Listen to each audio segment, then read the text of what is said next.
syempre, ang mga Kalingap reactors din natin, no? Pasupport na rin po ng kanilang YouTube channel. Hello po, please support Rock PH. Sa pong kalingap na sugid na taga-subaybay. Please support po ninyo.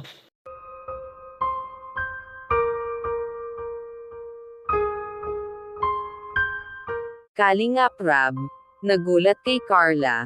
Ano kaya ito? Ba't gulat na gulat si Rab kay Carla? Yan ang ating alamin at pag-usapan. Magandang mapagpalang araw o gabi po sa inyong lahat. Marami po talagang salamat sa patuloy na suporta at tiwala sa panonood ng aking mga react videos. Salamat po talaga sa bumubuo ng programa ng Kalingap na sina Kuya Val Santos Matubang, Ate Edna, at Kalingap Rab. Pati na rin po sa idol ko na si Kalingap Papa Dan. Dahil po sa programa nyo, maraming taong mahirap ang natulungan, nabago at guminhawa ang buhay. Kalingap Rab gulat na gulat kay Carla. Ano kaya ito? May video po. Ito panoorin nyo po. Saka na po si Carla. Grabe ng fans ni Carla ngayon. Grabe si Carla, nahihiya pa yun, no? Paano pa pag di nahiya si Carla? Tanungin nga natin sila, bakit po na-hook kayo or nagustuhan niyo si Carla, mga Kalingap? Oo nga. Tanungin natin sila.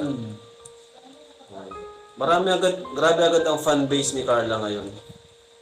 Grabe yung lakas ni Carla. Interesado ako makita tuloy si Carla. Nakita si Carla. Para nakita. Ang ikinagulat pala ni Rab kay Carla, ay kahit bago pa lang niya itong na-vlog ay marami na itong mga fans at taga-suporta. Grabe po talaga ang namangha sa buhay ni Carla. Marami ang naawa sa kalagayan niya na nagtitinda ng puto, at bumilib din sa kanya kasi napakamasipag ito, nagsakripisyo na magtinda ng puto para may pangbaon sa eskwela, di lang sa kanya kundi pati na rin para sa kanyang mga kapatid. Kaya salamat po talaga kay Kalingap Rab na natagpuan nila si Carla, para matulungan ito makapagtapos ng pag-aaral. Saludo po talaga sa Kalingap. Dito muna lang po tayo. Salamat po sa suporta nyo.